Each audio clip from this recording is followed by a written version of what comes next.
Aleluia. Paz do Senhor, queridos. Amém. Que som gostoso. Aleluia. Vamos falar assim que a gente cansa menos a voz, né? É um prazer estar aqui de novo. Já estive algumas vezes e todas as vezes fui muito bem recebido pelo meu amigo, sua esposa, minha amiga também. Esse casal forma uma família genial, abençoada. E já há alguns anos, né, que a gente caminha juntos. E ele é um homem de muito amor, ela também é uma mulher de muito amor, que não se enjoaram de mim ainda, irmãos, né? Então, eu me sinto muito amado nessa igreja, me sinto muito bem recebido aqui, e todas as vezes que eu tenho esse privilégio, eu venho de coração servi-los e também ser servido. Eu acho que as palavras do Kelson servem também para mim. A nossa amizade ela é mútua em termos de edificação. Todas as vezes que eu me assento com o Kelson, eu saio mais pacífico, mais calmo, mais encorajado, mais pautado na verdade de Deus, porque esse é o foco do ministério dele, né? Dá bastante direção para nós. Quantos se sentem bem dirigidos debaixo da liderança do Kelson aqui? Diga amém. É assim que a gente se sente, né? Então eu quero, esta noite, compartilhar algumas verdades com vocês que eu entendo ser de extrema importância. Na realidade, o que eu vou falar hoje, eu acho que todos nós já sabemos. Talvez a abordagem pode ser um pouco diferente, talvez a forma de ser falado seja um pouco diferente, mas eu não pretendo trazer novidade nenhuma para ninguém, exceto renovar algumas verdades no seu coração. A Bíblia nos fala assim que os apóstolos, né, diziam constantemente: eu não me canso de falar as mesmas coisas, porque para vós outros isso é segurança. Alguém já viu aquele ditado que nós usamos muito no Brasil, está chovendo no molhado? Quem já ouviu isso daí? Eu sempre achei que isso fosse pejorativo, mas um dia eu parei para pensar, falei, não, isso é muito bom, porque quando você está no lugar onde sempre chove, ou seja, está úmido, mas chove novamente, aquele lugar é um lugar bom para plantar, quer dizer que a semente vai dar fruta ali, nunca vai faltar água. E quando uma verdade ela é muito repetida na Bíblia, é sinal que Deus quer que nós prestemos muita atenção naquilo que o texto está vindo à luz, uma hora por um apóstolo, outra hora por um outro profeta, uma hora por uma parte das Escrituras ou por outra parte. Então, o que eu vou trazer hoje, para mim, está dentro de uma centralidade de conhecimento que eu e você, como cristãos, deveríamos ter. Quantos aqui acreditam de fato que nós somos mais do que vitoriosos? Digam amém. Amém. Aleluia. Eu não sei se nós vamos ter a projeção, se tivermos a gente ganha um pouco mais de tempo. Eu quero que você abra comigo a sua Bíblia no livro de 1 Coríntios, capítulo 15, versículo 54, ou, né, na epístola de Paulo aos Coríntios, versículo 15, versículo 57, que fica um pouco mais fácil para nós, vamos direto ao assunto. Amém? Quem já achou aí, diga amém. Aleluia. A Bíblia fala assim: graças a Deus que nos dá a vitória por intermédio do nosso Senhor Jesus Cristo. Se você tem a sua Bíblia aberta aí, vai para o livro de Romanos, capítulo 8, versículo 37, em linha com o que nós já lemos, diz assim: em todas estas coisas, porém, somos mais do que vitoriosos em Cristo Jesus. Outra versão diz: em todas as coisas, porém, somos mais do que vitoriosos por meio daquele que nos amou. Você percebe que esses dois textos estão falando sobre uma realidade espiritual. Eu e você, nós somos mais do que vitoriosos. Eu e você temos essa condição estabelecida em Cristo Jesus.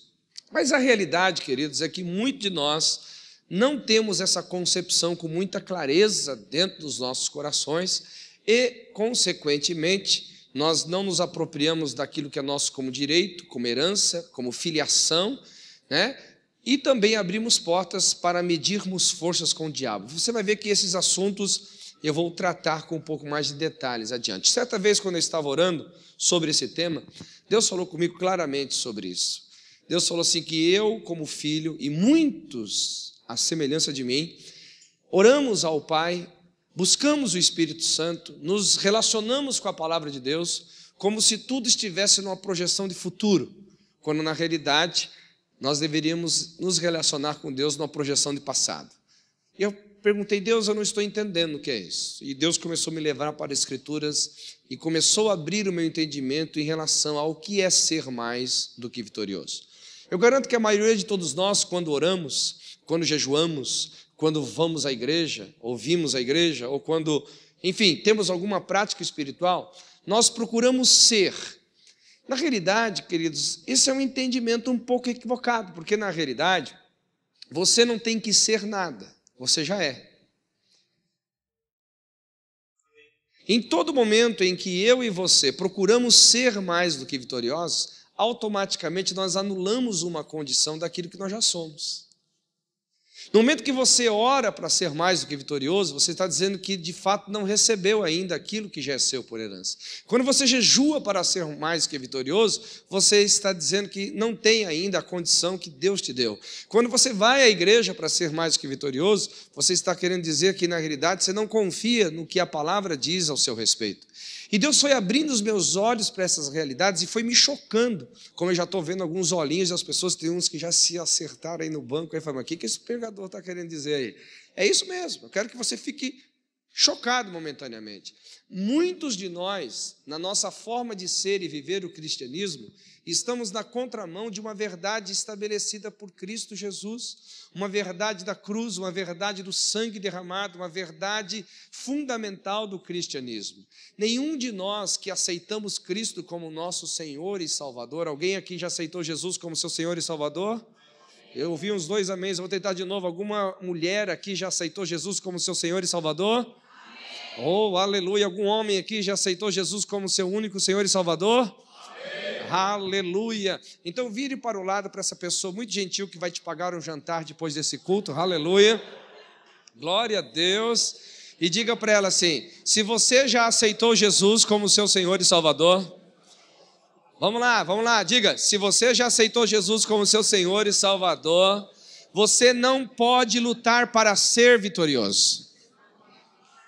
Você não pode jejuar para ser vitorioso. Você não deve buscar a Deus para ser vitorioso. Olha bem para os olhos dele e diga assim, porque você está buscando algo que você já é.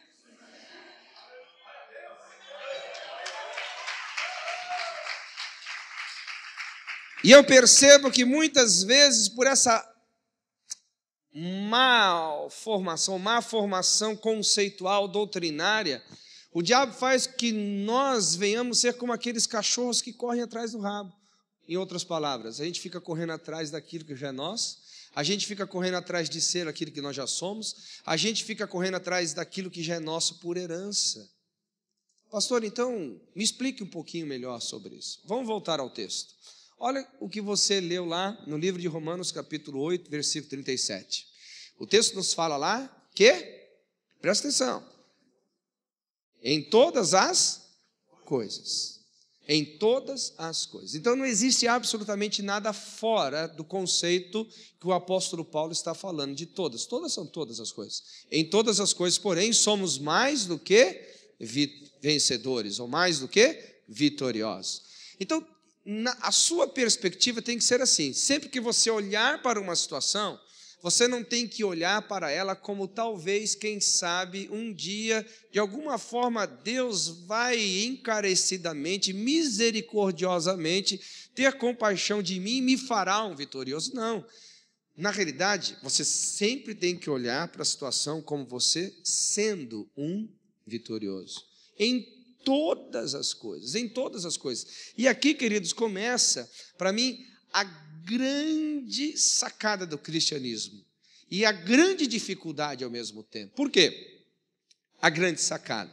Quando Cristo ele morreu e ressuscitou, ele estabeleceu na terra a sua igreja.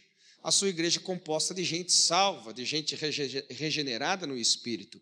E essa gente, que é você e eu, já nascemos mais do que vitoriosos. Isso é muito fácil de ser entendido na primeira criação de Adão e Eva. Adão e Eva, quando eles vieram à luz, eles não vieram para ser vitoriosos, eles não vieram para vencer, eles vieram para reinar, eles vieram para governar, eles vieram para serem administradores da criação. O que aconteceu foi totalmente ao contrário. Eles perderam aquilo que eram deles. Eles deixaram de ser aquilo que eles já eram. E na nova criação, isso foi retomado. Ou seja, quando você nasce de novo, alguém nasceu de novo aqui? Quando você recebe Cristo e nasce de novo, vou tentar aqui mais uma vez. Quem nasceu de novo aqui? Amém. Você não nasce dentro de uma perspectiva de possibilidades de que talvez, quem sabe, um dia você vai ser vitorioso. Esse novo nascimento já te coloca numa posição de mais do que vencedor. Já te põe numa posição de vitorioso. E aí que também mora o problema. Por quê? A maioria de nós não conseguimos conceber essa ideia. Nós precisamos mudar a nossa mentalidade.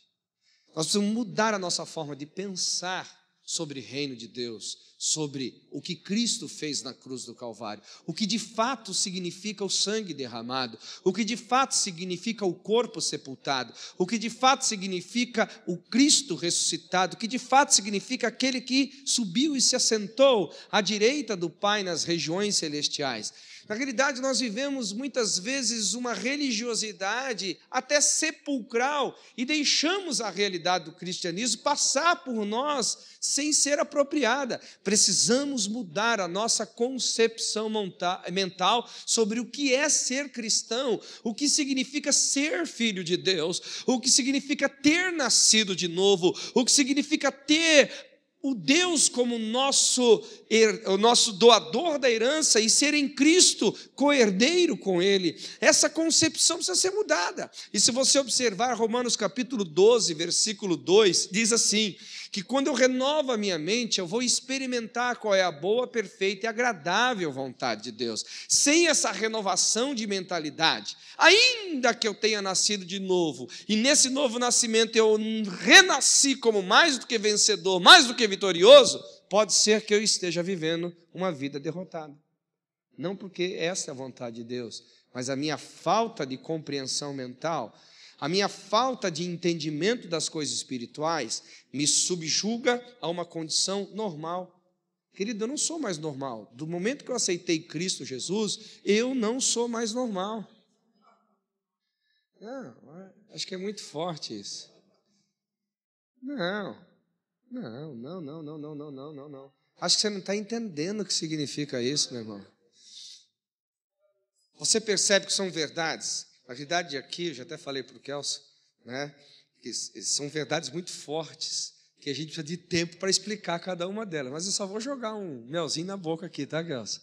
Outro dia a gente vem e fala com mais profundidade sobre isso.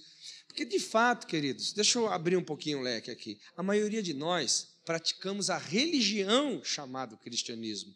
Poucos de nós vivemos a realidade do que é o cristianismo.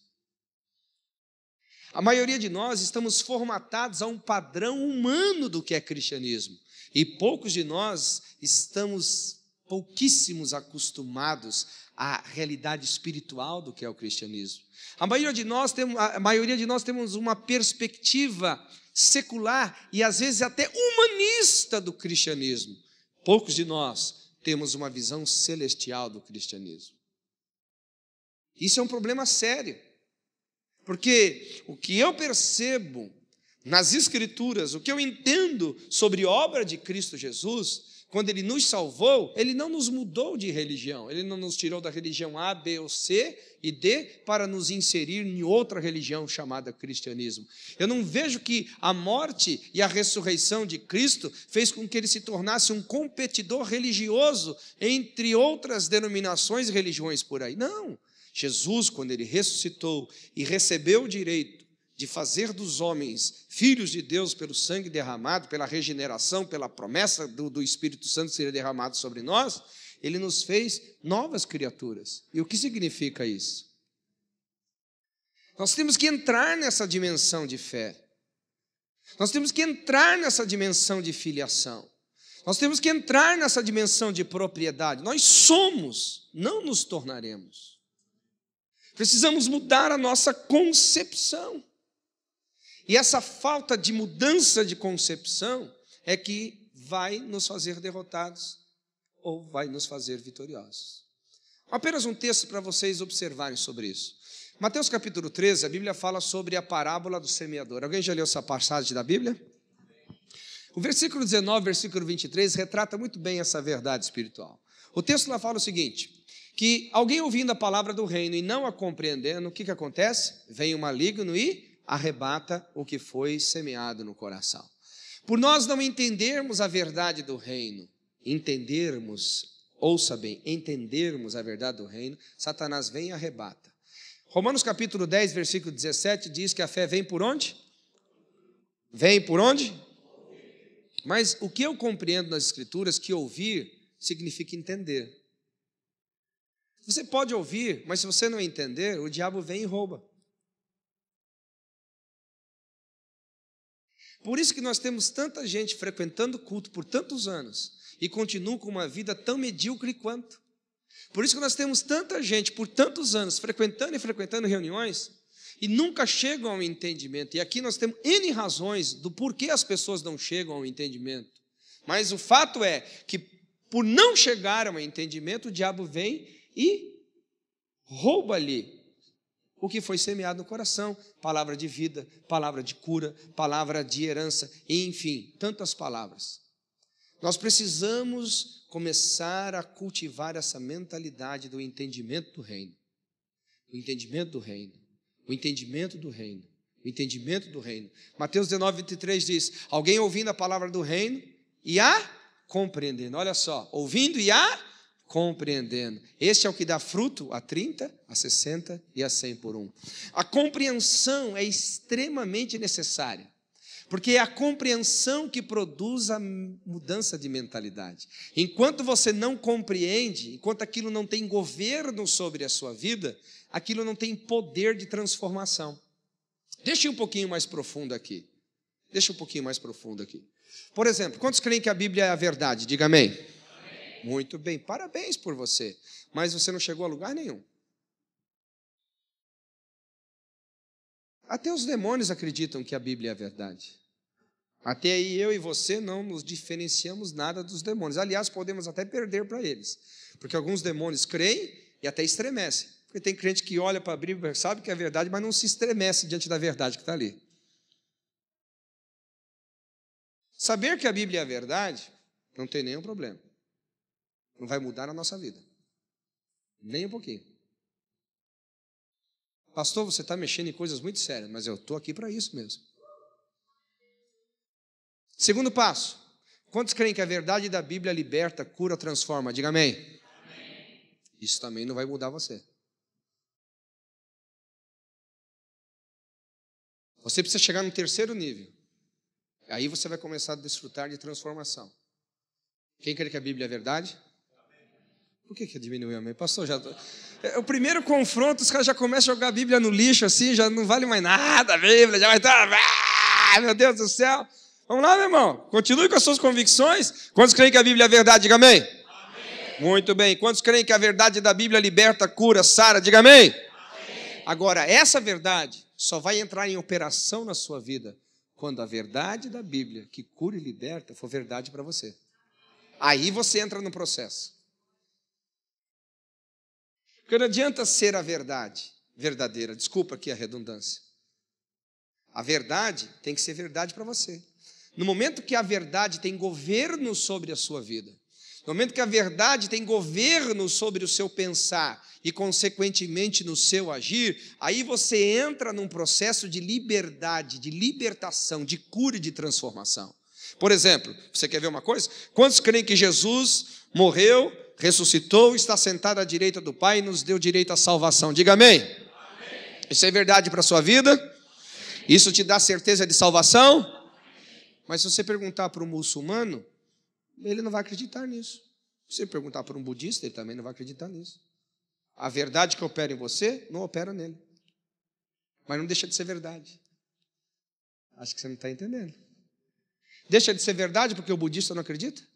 Deixa de ser verdade porque o muçulmano não acredita? Deixa de ser verdade porque o espírita não acredita? Não, a verdade continua sendo efetiva, só que sem operação.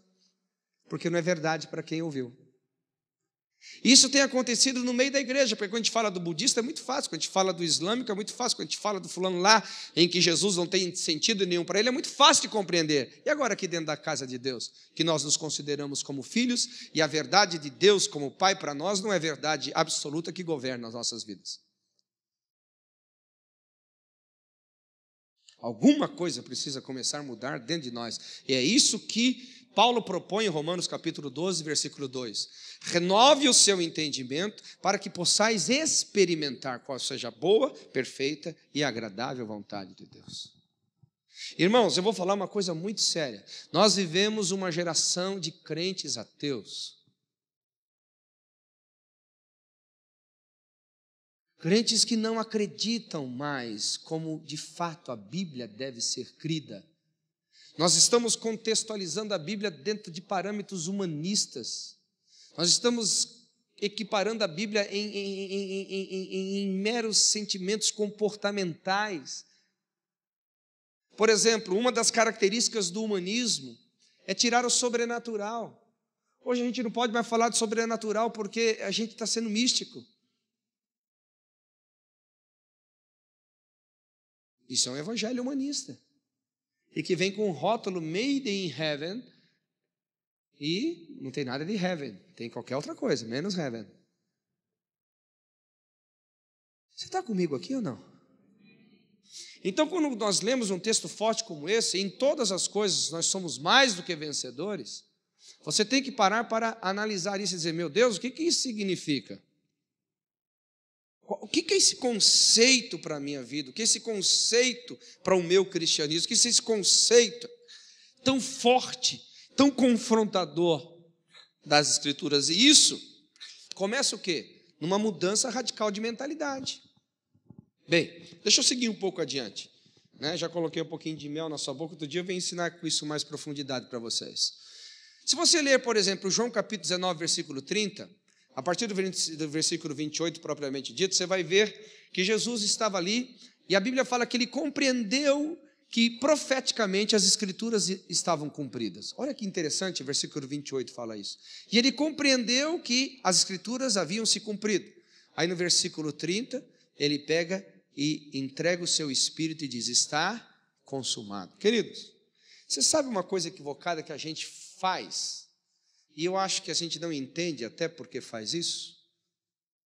Quando a gente busca Jesus em relação a alguma questão em nossas vidas, a gente sempre busca Jesus numa possibilidade de, quem sabe, talvez ele vai fazer algo por nós. Na realidade, Jesus não vai fazer nada por você. Meu Deus do céu, então vou buscar outro Deus. Não, não é isso, meu irmão, não desvia, por favor, continue firme e forte aí. Na realidade, a concepção de Jesus é que ele já fez, está consumado. A sua cura não vai acontecer, ela já aconteceu. A sua prosperidade, ela não vai acontecer, ela já aconteceu. Não é como se Jesus fosse agora olhar para você e ver seu rostinho bonito, a sua oração melosa, o seu bom comportamento, então ele resolvesse mexer na economia do universo e fazer com que o universo conspirasse em seu favor, simplesmente porque você orou. Não, querido. Na realidade, são fundamentos. Você tem que entender que o reino de Deus se movimenta por fundamentos. Se você crê ou não crê, se você se move de forma certa ou errada, se você acredita ou deixa de acreditar, a realidade é esta: A, B, C ou D. Nós, às vezes, buscamos a Deus como se parece que o fato nunca está consumado. A gente dorme depois de um culto cheio e fala assim, eu sou vitorioso, mas acorda amanhã como quem está buscando ser vitorioso de novo, aí vem depois de amanhã como quem está buscando ser vitorioso de novo, e a gente fica sendo jogado como as ondas do mar que escumam a sua própria imundície. Nós temos que parar com isso, querido. Você tem que dormir e acordar e voltar a dormir e acordar e voltar a próxima semana, o próximo mês, o próximo ano, a próxima década. E se Deus te der aí muitos anos de vida, você tem que sempre dizer, eu sou mais do que vencedor. É uma condição irremovível, inabalável. Está consumado. Está consumado. Você não está entendendo, está consumado. A obra da cruz, ela não se realiza todos os dias, não, ela já se realizou. O sangue derramado não se derrama todos os dias, ele já foi derramado. A morte e ressurreição de Jesus não acontece todos os dias, ela já aconteceu. E parece que a gente ora como se isso fosse acontecer no momento da nossa oração, como se isso fosse acontecer no momento do nosso jejum, como se isso fosse acontecer no nosso momento de adoração. Não, você se movimenta sobre isso, você se move sobre isso, você realiza sobre isso. Nós temos que mudar a nossa concepção de fé. Nós temos que mudar a nossa concepção de postura. E isso faz uma diferença enorme no reino do Espírito. E não só no reino do Espírito, mas principalmente para o seu coração. Quando esse fundamento se estabelece dentro de você, você vai perceber que as suas emoções vão sair de cena e o seu homem interior começará a entrar no governo.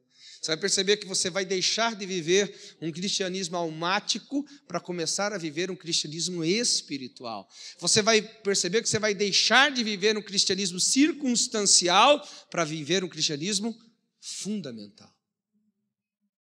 Isso é extremamente importante. Isso está dentro daquela mensagem que eu falei para você hoje, Kelson, da renovação dos odres. Esse é um tipo de odre, que é o odre no Espírito que precisa ser renovado. São verdades no Espírito, são fundamentos no Espírito, são questões inabaláveis que nós vamos guardando no nosso Espírito, independente. Paulo mesmo dizia assim, ainda que meu homem exterior se corrompa, o meu homem interior se renova.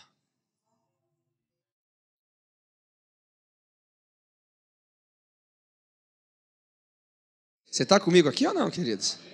Está comigo ou não? Então olhe para o seu irmão e diga assim, não busque mais Jesus, como que ele irá fazer, como quem irá fazer, algo que ele já fez. Você sabe o que eu percebo às vezes? Que a nossa oração assim, a gente vai lá orar assim, vai assim, Jesus, tem misericórdia de mim, me faz um vitorioso. Aí Jesus olha o céu assim e fala, espera um pouquinho, você não entendeu nada, te faz um vitorioso? Ei, aí Jesus olha assim para a sua oração e fala, espera um pouquinho, vamos ter uma conversinha aqui.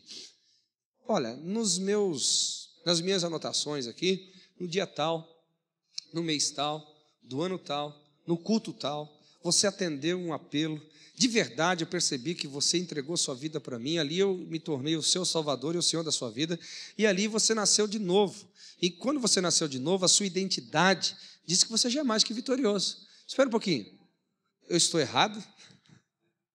Alguém não entendeu minha brincadeirinha aqui? É uma oração que parece que, sabe, eu não entendo. É uma oração que contradiz a verdade dos céus. É uma oração que bate nos céus assim, meio que... Eu vou dizer mais ou menos assim, sabe, pastor? Quando você prega aquela mensagem poderosa assim, aí a pessoa vem pedir uma oração para você e ela pede aquela oração assim que parece que ela não entendeu nada da mensagem. Já aconteceu isso com você?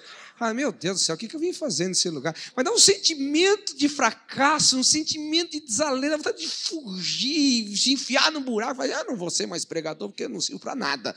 Você não dá um sentimento assim? É esse sentimento que às vezes a gente produz nos céus com algum tipo de oração que a gente faz, queridos. Porque nos falta essa construção do odre, do homem interior, das verdades que nos fundamenta em Cristo, que nos solidifica em Cristo, que nos faz ser o que Ele nos fez ser. Entendeu? Não é jogo de palavras, não. Que nos faz ser o que Ele nos fez ser.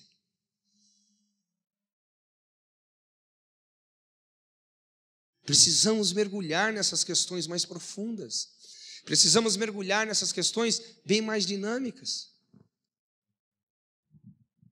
Então esse é um conceito de mudança de mentalidade. Tudo no reino de Deus vai depender diretamente da mudança de mentalidade. Primeiramente, em relação ao reino, depois, em relação ao inimigo que nós enfrentamos. Quantos concordam que nós temos um inimigo aqui? Amém? E quantos querem vencer esse inimigo? Diga amém. Esse é o problema. Quando você fala para o diabo, eu vou lutar contra você, eu vou te vencer, o diabo fala assim, legal, ainda eu estou no nível de fé, de possibilidades com ele. Ele pode me vencer como eu posso vencê-lo. Acho que você não entendeu. Ainda há como medir forças com ele. Porque se ele vai me vencer, é sinal que ele acredita que ele não me venceu. Acho que você não está entendendo. Quem está comigo aqui, diga amém. Então, pastor, qual que seria a posição? Olha o que está escrito em Romanos capítulo 2, versículo 14. A Bíblia fala, da mesma forma como os filhos participam da carne e do sangue, ele também participou da carne e sangue, e pela sua morte ele venceu aquele que tinha o poder da morte, a saber, o diabo. Na concepção de Deus, o diabo é um diabo derrotado. Não, você não entendeu. Na concepção de Deus, o diabo é um diabo derrotado. Não, você está com medo, acho que você fala, eu não vou provocar o diabo, porque afinal de contas eu estou bem aqui, aleluia. Diga comigo, na concepção de Deus, o diabo é um diabo derrotado. Mas talvez você olhe assim, pastor, ele não está tão derrotado assim, né? Eu me lembro daquela piada que tinha uma ponte para atravessar, e estava escrito assim, se você confiar em Deus, você chega do outro lado, mas não provoque o inimigo. Né? Aí parava a frase assim, daí o cara falou assim, o que eu vou fazer? Aí ele atravessou a ponte assim, Deus é bom e o diabo não é tão ruim assim, Deus é bom e o diabo não é tão ruim assim. Porque... né, querido? Não, na concepção de Deus, o diabo é um diabo derrotado. Você não vai ver em momento algum Jesus dando sequer a possibilidade do diabo pensar que talvez, quem sabe, um dia poderia ter vitória sobre ele. Jesus disse assim, aí vem o príncipe desse mundo, mas ele não tem nada em mim. Eu nem vou entrar nessa área, porque isso aqui é muito forte, eu não posso falar, olha, aqui vem o príncipe, ele não tem nada em mim. Se eu entrar nessa área aí, irmão, ele não tem nada em mim, a gente já vai desviar uns 50 da sua igreja aqui. Porque a gente não pode pensar aqui ó, de software pirata, a gente não pode pensar de relógio pirata, de bolsa pirata, de roupa pirata. Ele não tem nada em mim. Será que não tem mesmo? Por que vocês ficaram tão quietinhos assim? Será que eu tive uma revelação profunda assim? Aí a gente começa com aquelas alegações, né? Não, mas é que os caras cobram um preço exorbitante. Deixa eu te falar uma coisa. Olha aqui, eu não vou entrar muito profundo nisso, olha aqui. Se você não pode ter uma coisa, e nenhum amigo deu para você, e mesmo Deus não quis dar para você, quando você vai lá e toma de forma pirata, você está dizendo assim, eu vou ter o que eu quero a qualquer custo. E aí você caiu no jogo do diabo. Não tem nenhum problema de você ter um software da mais última geração, desde que você possa pagar por isso. Se você não pode pagar, que um amigo te dê. Se um amigo não te dê, que Deus te dê, por meio de um anjo. Agora, se Deus não te der, meu amigo, é melhor você ficar sem. Porque tudo que você traz para a sua vida, que Deus não te deu, alguém te deu. Aí vem o príncipe deste mundo, e ele não tem nada em mim.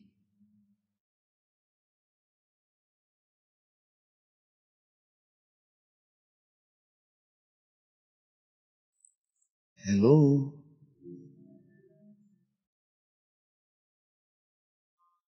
A coisa é muito séria. Então nós somos mais que vitoriosos, até temos a concepção certa de que Satanás, na ótica de Deus, já está vencida, mas no jogo aqui embaixo, onde a gente vai colocar o diabo no lugar dele, ele dá risada da nossa cara, porque a gente joga com as mesmas armas que ele joga, a gente trabalha com as mesmas ferramentas que ele trabalha, a gente está no mesmo campo de trabalho do que o dele. E por isso que a gente não vê, então, a vida prometida manifestada, a vitória prometida manifestada, a graça prometida manifestada. A gente tem que ter um posicionamento. É duro? Lógico que é duro. É fácil? Não. Se fosse, não seria chamado cristianismo. Cristianismo é um tipo de vida de altíssimo risco. Altíssimo risco. E o risco menor que você corre no cristianismo é perder a própria vida. É o menor risco. O resto começa a ficar um pouco mais caro o preço. Então nós precisamos entrar numa dimensão de profundidade no nosso tipo de cristianismo, no nosso tipo de relacionamento com Deus, que vai mudar a nossa concepção de que de fato venha a ser o tal do cristianismo. Precisamos ter isso daí. Eu não estou medindo forças com o diabo. Eu estou na minha posição de crente. Eu estou na minha posição de filho de Deus. Eu estou na minha posição de sacerdote, dizendo assim: seu lugar é ali, como derrotado. O seu lugar é ali, na posição de quem já foi pisado na sua cabeça. A sua posição é ali, na condição de quem a chave da morte e do inferno já foi tirada das suas mãos. A sua posição é ali, daquele que eu já sei que vai ser trancado por 1000 anos. E a sua condição é lá, que mesmo solto o sopro da boca do meu Senhor, já te derrotou. Aleluia! Eu não estou aqui para medir forças com você, eu estou aqui para dizer quem você é e qual é a sua posição.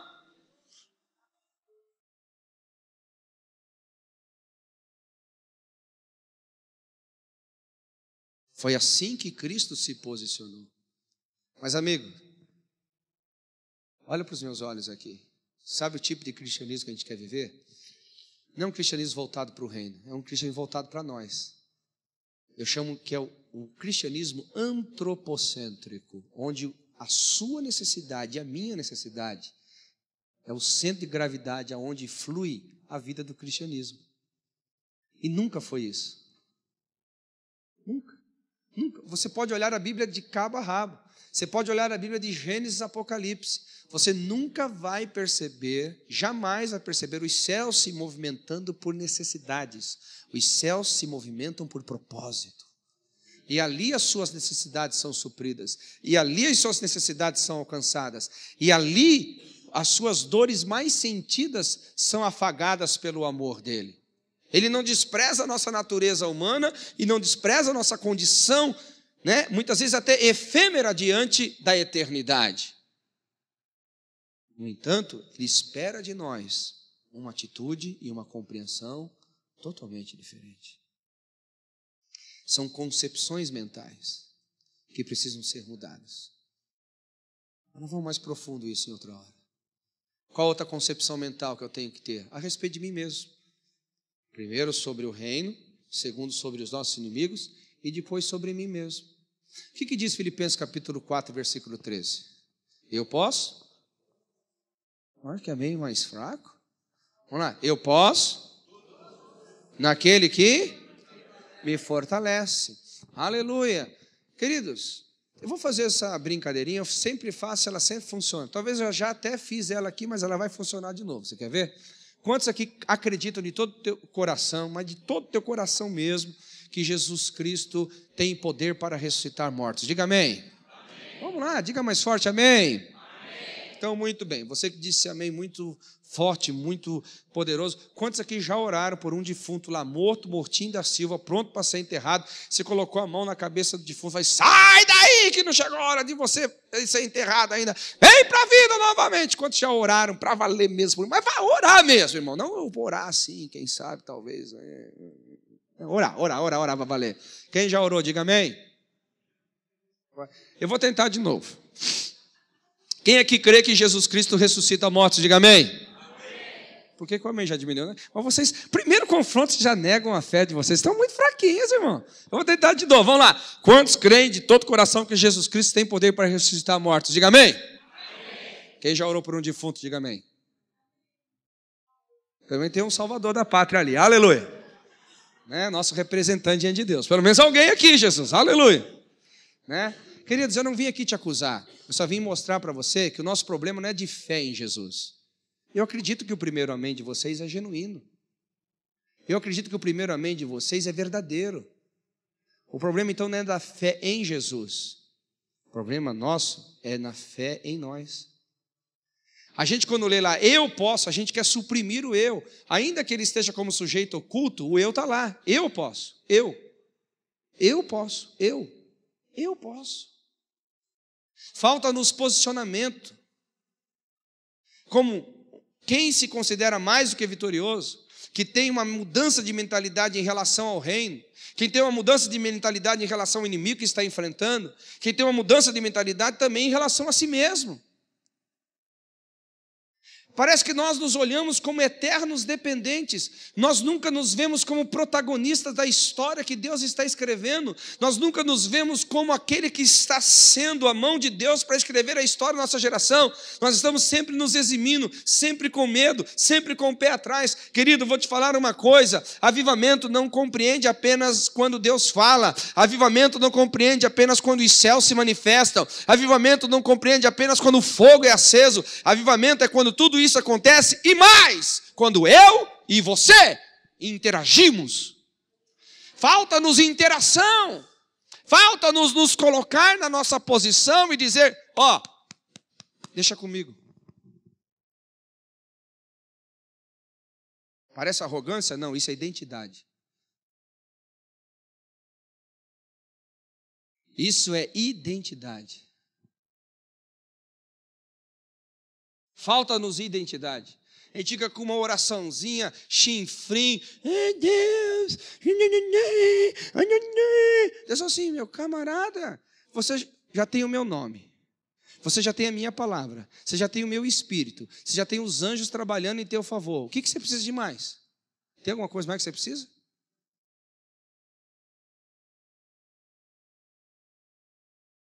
Apagaram as luzes? Será que... Já é hora de ir embora, pastor? Não? Não é nenhuma mensagem subliminar essa daí, não? Ok. Então tá bom, obrigado. Vamos lá. Você está comigo aqui, queridos? Isso não é prepotência, amado. Isso não é prepotência. Quando Pedro olhou para o aleijado lá na Porta Formosa, eu não tenho prata nem ouro. Ele reconheceu a sua limitação. Mas uma coisa eu tenho. Mais uma coisa eu tenho, mais uma coisa eu tenho, mais uma coisa eu tenho, mais uma coisa eu tenho. Alguém está comigo aqui? Diga amém. Aleluia, não tenho ouro nem prata, ele está falando a verdade. Financeiramente ele estava limitado, mas o que eu tenho eu te dou.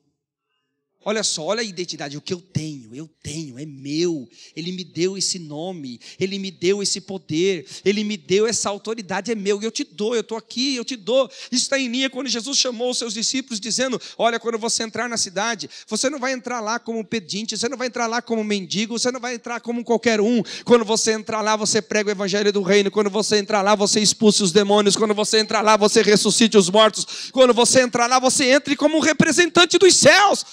Aleluia! Aleluia!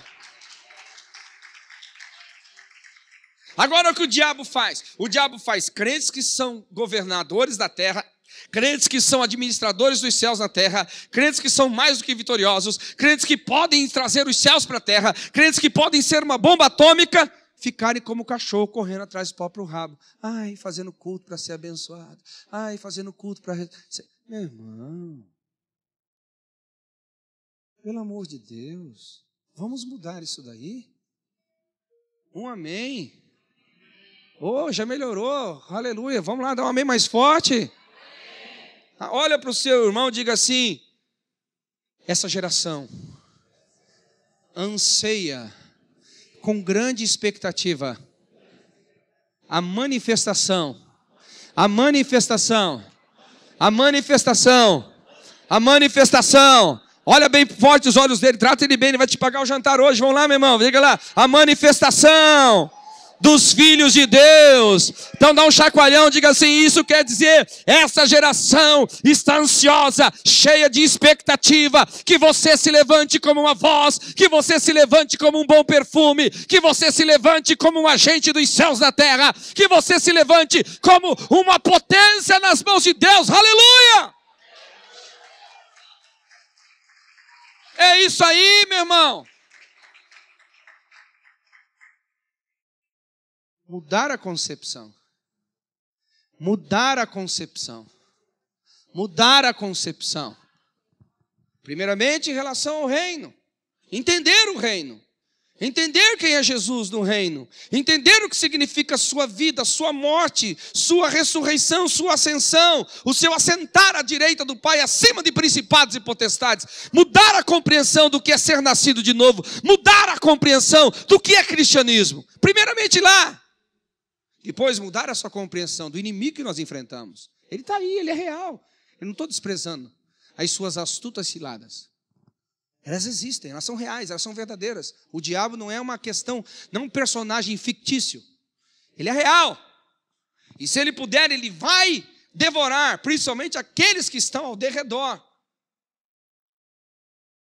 Mudar a concepção de como você vê a si mesmo. Será que você vai viver os próximos 30 anos do seu cristianismo sendo herdeiro em Deus e co-herdeiro de Cristo Jesus e se posicionando como mendigo espiritual? Será que você vai passar os últimos 30 anos da sua história correndo atrás daquilo que já é teu? Será que você vai passar os próximos 30 anos da sua vida querendo ser aquilo que você já é? Não, meu irmão, está na hora de você se levantar. Eu posso, aleluia, eu posso, eu posso, eu posso. Alguém pode em Cristo Jesus, diga amém. Aleluia! Deixa eu começar a terminar aqui. Então, tudo isso tem que estar bem fundamentado. Quando eu falo sobre eu, nós vamos voltar lá para o texto de Paulo aos Coríntios, 1 Coríntios 15, 57, diz assim: graças a Deus que nos dá a vitória por intermédio do Senhor Jesus Cristo. Voltemos ao início da mensagem, compreendendo agora, não a pessoa, mas os fundamentos que essa pessoa estabeleceu, a saber, Jesus Cristo. O nosso cristianismo, como eu já disse, e torno a dizer, ele é muito antropocêntrico e pouco cristocêntrico. Nós temos que voltar a ensinar sobre quem foi, quem é e quem continuará sendo o mesmo Deus de ontem, hoje e eternamente. O que significa as profecias sobre a encarnação a respeito, a vida de, a morte de, a ressurreição de, a ascensão de e o sacerdócio de intercessão eterna de Jesus Cristo. Nós não sabemos essas coisas. Nossa vitória tem um fundamento. Não está em mim, por minha própria justiça. Não está em mim, por minha própria busca ou intrepidez. Não, por intermédio dele. Enquanto eu não estabelecer ele como o fundamento, ele como a base central, eu não vou conseguir viver aquilo que eu sou. Nós temos pouca revelação de Jesus. Nós temos pouco entendimento da sua obra. Pouquíssimo. Nós precisamos voltar a ter um cristianismo mais cristocêntrico. Mais pautados em quem Jesus é e no que Jesus fez. Somos levados como meninos por qualquer vento que sopra em nossa direção. Está errado isso. Está errado. Deixa eu te mostrar um pouquinho quem é Jesus. Só um pouquinho. Abra comigo a Bíblia lá em Efésios, capítulo 1. Quem é Jesus e quem é você em Jesus. Estou terminando aqui. A partir do versículo 15. Efésios 1, de 15 em diante.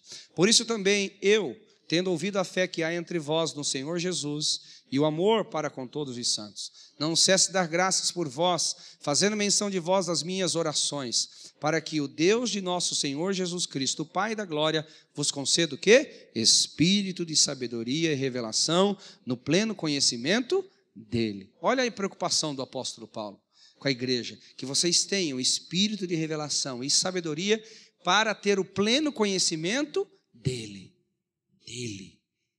Porque a vitória, essa que nos faz mais do que vencedores, esse posicionamento que eu estou falando, que nele você pode, depende dele, não de mim, nem de um homem qualquer, depende da compreensão que você tem nele.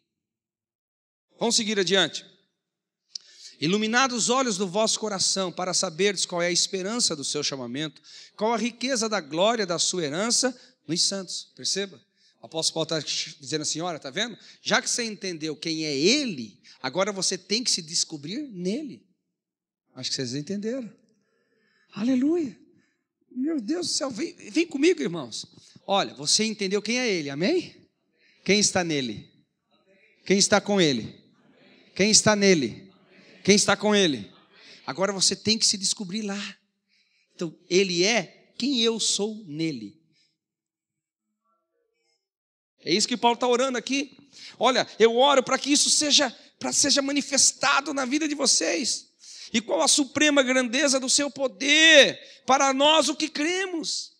Segundo a eficácia da força do seu poder, o qual exerceu ele em Cristo, ressuscitando dentre os mortos e fazendo assentar-se à direita de Deus nos lugares celestiais. Agora presta atenção, acima de todo principado e potestade, poder e domínio e de todo nome que possa se referir, não só no presente século, mas também no vindouro, e pôs todas as coisas debaixo dos seus pés, e para ser o cabeça sobre todas as coisas, deu à igreja, o qual é o seu corpo, a plenitude daquele que enche todas as coisas.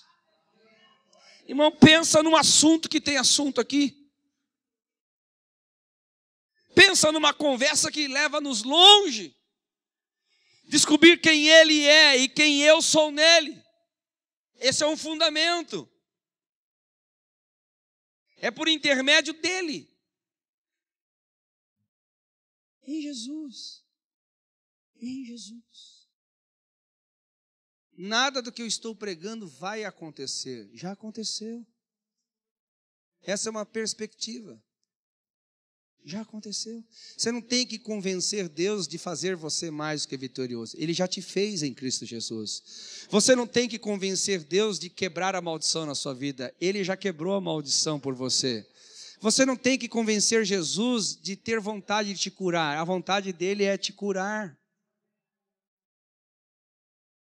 Nós gastamos horas e horas de oração, horas e horas de jejum, e eu não tenho nenhum problema de oração aqui, meu irmão. Pastor, não ora, oro, jejum é jejum. Não, mas a minha oração, ela está numa outra esfera. Quem tem pai aqui? Ou já teve um pai? Você não é filho alienígena aqui não, né? O homem foi tão fraco, né? Já imagina um filho tentar convencer o pai, você quer ser meu pai? No mínimo, o pai levaria esse filho no psiquiatra e diz assim, está com problema emocional, psicólogo, algum problema desse jeito. Concorda comigo ou não? As nossas orações, às vezes, a gente fica tentando convencer Deus ser Deus e fazer o que Ele já fez. Então, nós temos que ter fundamento certo. E nessa vida de fundamentação, quando você vê Cristo assentado acima de principados e potestades, você vai lá para Efésios capítulo 1, versículo 3, diz assim, bendito seja o Deus e Pai do nosso Senhor Jesus Cristo, o qual nos abençoou com todas as sortes de bênçãos espirituais nas regiões celestes em Cristo Jesus. Vamos lá, repita comigo, bendito Deus e Pai do nosso Senhor Jesus Cristo, olha bem para o seu irmão e diga assim, o qual nos abençoou, diga assim, nos abençoou. Está no passado, nos abençoou com todas as sortes. Então não tem mais nada, Ele já fez tudo, aleluia. Agora, onde estão essas bênçãos? Aí é a questão, estão nas regiões espirituais em Cristo Jesus. Aí eu chamo que é a vida cristã posicional, repita comigo, posicional, e a vida cristã vivencial. Vamos lá, o cristianismo posicional, mais forte, cristianismo posicional, e cristianismo vivencial. Em Cristo nós somos, em Cristo nós podemos, em Cristo nós temos. Olha lá, em Cristo nós somos, em Cristo nós podemos, em Cristo nós temos. Aleluia! Glória a Deus! Agora eu tenho que traduzir isso está na região espiritual. Nas regiões espirituais. Eu tenho que traduzir isso para a minha família. Eu tenho que traduzir isso para o meu emprego. Eu tenho que traduzir isso para os meus relacionamentos. Eu tenho que traduzir isso para o altar da minha igreja. Eu tenho que traduzir isso para as várias questões da minha vida. E aí que entram as chaves espirituais da verdade. As práticas dela. Então, quando eu luto para ser, eu não estou usando uma arma espiritual da verdade. Eu tenho que falar, Deus, já que eu sou mais do que vitorioso nessa área, qual é o meu posicionamento? Nessa área. Por exemplo, vamos lá. Quantos creem que Jesus quer nos prosperar? Diga amém. Mas eu vou dizer que tem muita gente que acessa o princípio certo de forma errada. Tem gente que nunca vai receber o fruto da sua semeadura. Por exemplo, a Bíblia fala, quando você trouxer a sua oferta ao altar e tiver alguma coisa contra o seu irmão, o que você faz? Você deixa a oferta no altar, vai e trata com o seu irmão e, consequentemente, depois você vem e oferte ao Senhor. Quantos concordam? Diga amém. Mas eu e você já fizemos isso dezenas, se não centenas de vezes, trouxemos ofertas aqui e não acertamos com o nosso irmão. O dinheiro pagou conta, mas não creditou na sua conta. O dinheiro supriu necessidades, mas não creditou no seu mundo espiritual.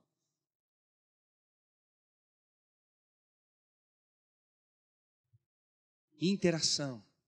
Esse é o momento mais especial do cristianismo. Interação. Interação. A Bíblia fala que a oração ela é um instrumento poderoso para se relacionar com Deus. Quantos concordam? Diga amém. Mas a Bíblia fala que quando nós oramos, nós temos que perdoar assim como o Pai nos perdoou. Porque se não perdoar como o Pai vos perdoou, você também não será perdoado. E a gente passa por cima desses princípios como se não fosse nada. Como se a nossa razão da ferida causada nos desse o direito de negligenciarmos o valor do reino. Desse-nos o direito de passar por cima de uma verdade de Deus, como se Deus não fosse tomar conta da sua própria palavra. Não, meu irmão. Deus está falando, se você não perdoar, você não vai ser perdoado, e ponto final. Aí é oração em cima de oração, e jejum em cima de jejum, e reunião em cima de reunião, que não vai te levar a nada, porque você não está interagindo com Deus. Você está interagindo com a sua própria religião. Chaves do reino é a prática da própria palavra. Interação. Interação. Repita comigo, interação.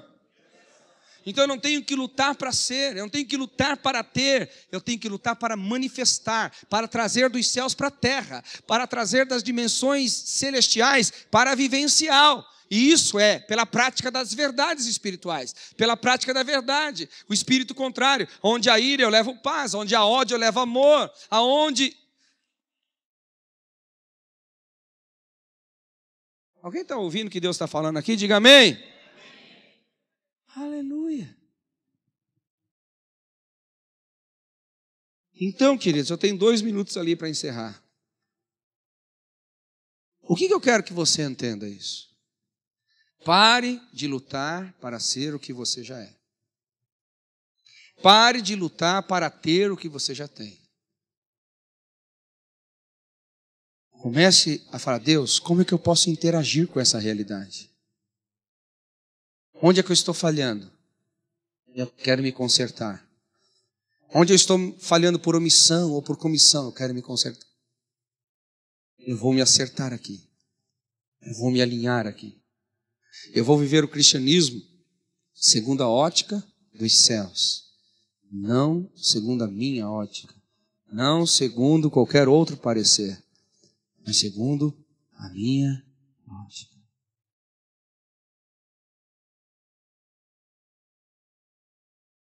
Segundo a minha ótica, não, segundo a ótica dele.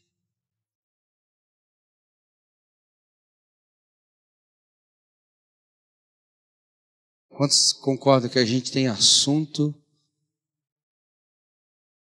à beça, como diz o carioca aqui, para tratar? Diga amém. Aleluia.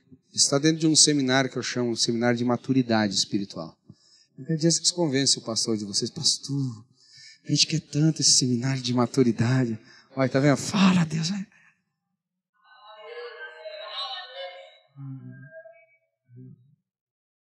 Quem tem ouvidos, ouça o que o Espírito diz à igreja. Estou brincando. A gente só falta tempo mesmo, a gente vai ver isso. Nós vamos crescer nisso. Crescer numa vida espiritual. Eu sinto, queridos, eu digo pelo Espírito Santo agora, essa igreja tem um potencial extraordinário. Essa igreja tem aqui pessoas mais maduras do que necessário se faz ser maduro para fazer alguma coisa para Deus. Essa foi boa, hein, pastor? Essa foi de inspiração mesmo. Mas eu percebo que Deus vai começar a fazer assim, vai começar a ajustar as peças. vai começar a colocar cada um no seu devido lugar, cada um entender a sua própria identidade, entender o seu chamado e começar a se posicionar em Deus e no reino de Deus. E vai dizer, Senhor, eu entendo todas essas verdades e começar a colocar em prática. Amém, queridos? Eu quero orar por você essa noite. Eu quero orar e pedir uma graça, um favor de Deus especial sobre a sua vida. Eu quero que você feche seus olhos, por gentileza. Eu quero que você deixe o Espírito Santo trabalhar de uma forma especial. Se você puder colocar a mão no seu coração, aleluia, e entender essa verdade espiritual, entender isso. Você é mais do que vitorioso. Diga para o teu coração, fala assim, eu não vou mais lutar para ser o que eu já sou, para ter o que eu já tenho, para poder o que eu já posso. Eu sou filho de Deus, eu sou herdeiro em Cristo Jesus. Eu sou filho de Deus. Eu nasci de novo, eu tenho o Espírito Santo dentro de mim, eu sou o templo do Espírito Santo. A verdade de Deus é que me governa, a verdade de Deus é que tem domínio sobre a minha vida, sobre o meu corpo, sobre a minha mente, sobre a minha alma, sobre as minhas ações. Aleluia! Eu vou me posicionar de forma diferente. Deus, se me falta sabedoria, se me falta compreensão, eu hoje oro, Pai, assim como Paulo orou, que venha sobre mim o espírito de revelação, o espírito de sabedoria, o espírito do entendimento, o espírito que me conduz à revelação da verdade. Espírito Santo, eu estou destravando esses homens aqui. Espírito Santo, eu estou destravando essas mulheres aqui. Eu estou destravando, Pai, essas vidas extraordinárias, esses homens extraordinários. Eu estou declarando, Pai, que a partir de hoje eles vão começar a usar o tempo e o potencial deles, não para viver para si, mas para viver para o Senhor. E consequentemente eles vão ver a sua graça, e consequentemente eles vão ver o seu favor, e consequentemente eles vão ver, ó Deus, aquilo que está no teu coração. Muda as nossas concepções. Muda as nossas concepções. Meu querido, se você puder colocar as mãos gentilmente sobre quem está ao seu lado, à direita ou à esquerda, eu gostaria que você orasse por ele, quem está encorajando esse irmão, encorajando essa irmã, dizendo assim, aleluia, olhe dessa forma, Deus, abre os olhos do entendimento do meu irmão, que venha sobre ele o espírito de revelação, que venha sobre ele o espírito de sabedoria, que ele saiba compreender a profundidade, a altura, a largura, que ele saiba compreender aquilo que ele é no Senhor, quem é o Senhor e quem ele é no Senhor, aquilo que ele tem no Senhor, aquilo que ele pode no Senhor. O Espírito Santo, tira ele desse marasmo, tira dele, Senhor, tira dele essas questões que o aprisionam, que o roubam da verdade, que hoje ele se levante como voz, que hoje ele se levante como instrumento, que hoje ele se levante como voz de avivamento, que ele se levante como voz profética, que ele se levanta em Deus, na autoridade do Espírito Santo. Senhor, eu estou trazendo uma liberação profética sobre esta igreja, eu estou trazendo uma liberação de ministério sobre esta igreja, eu estou trazendo, Senhor, de forma profética um espírito de ousadia sobre esta igreja. Senhor, eu declaro em nome de Jesus que esses homens que estão debaixo da influência da verdade, que estão ouvindo esta noite, vão começar a operar nos dons, vão começar a operar na graça concedida, vão começar a operar no fluir do Espírito Santo. Meu Deus e meu Pai, eu declaro que na autoridade do nome de Jesus, que no poder do nome de Jesus, todas as barreiras, todas as ações das trevas, que todo o poder de Satanás que paralisou a vida dos meus irmãos, cesse agora, caia por terra agora em nome de Jesus Cristo de Nazaré. Pai Todo-Poderoso, nós te damos graças. Pai, nós te damos o louvor, porque os profetas se levantarão aqui, os apóstolos se levantarão aqui, os evangelistas se levantarão aqui. Ó Senhor, os teus servos e tuas servas se levantarão aqui. Esse espírito de resistência contra esse ministério, está cessando. Uma vida nova, um vento novo, um fogo novo, uma motivação nova vem sobre esse lugar. Aleluia!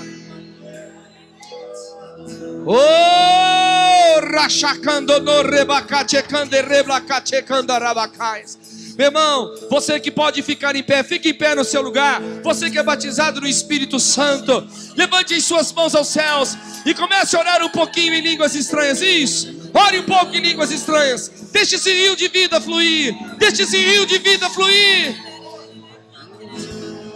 Flua, flua, flua, flua, flua, flua.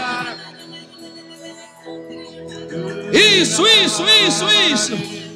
Vamos, erga bem alto as suas mãos. Mãos sem ira, mãos sem contendas. Ore no Espírito, ore no Espírito. Isso, ore, ore, ore, ore, ore. Cante no Espírito, ore no Espírito. Flua, flua, flua, flua, flua, flua, flua, flua. Vamos, não tenha vergonha, não tenha vergonha. Deixe as águas do rio do Senhor fluírem. Ore em línguas, ore em línguas. Aleluia. Queridos, a vida está dentro de vocês.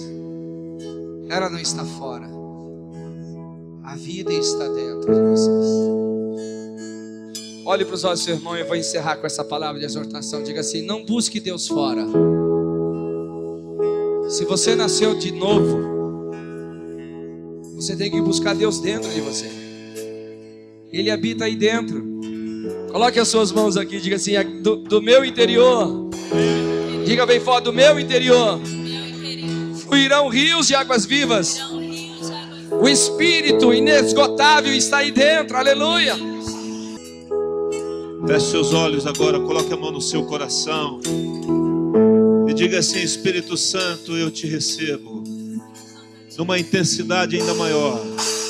Te dou liberdade, Espírito Santo, de continuar movendo na minha vida. Em nome de Jesus, o Senhor tem liberdade na minha vida, no meu dia a dia, na minha casa, lá no meu trabalho, ao andar nas ruas, nas minhas amizades. Em nome de Jesus, em nome de Jesus, diga: eu recebo esta palavra, uma palavra de vida, em nome de Jesus. Amém. Eu queria que você entrasse no seu quarto nesses dias e ouvisse essa mensagem novamente. Entra no teu quarto. O que você faz? Fecha a porta. E teu pai que está em secreto, ele que te vê em secreto, vai te o quê? Recompensar. Amém? Não? Estamos de acordo? Então você vai ouvir novamente, vai receber novamente tudo aquilo que foi falado. Isso vai ser vida em você. Sabe por que isso, irmãos? Porque as pessoas que estão ao nosso redor precisam dessa vida. Não é para você só. É porque tem muita gente que não sabe aquilo que elas têm, aquilo que Deus já deu a ela, aquilo que Jesus já conquistou na cruz por nós e que não precisa ser reconquistado. Amém? Não? Tudo que Ele conquistou não precisa de nova conquista. Já está o quê? Conquistado. Em nome de Jesus. Deus abençoe. Dá um abraço na pessoa que está ao seu lado. Em nome de Jesus.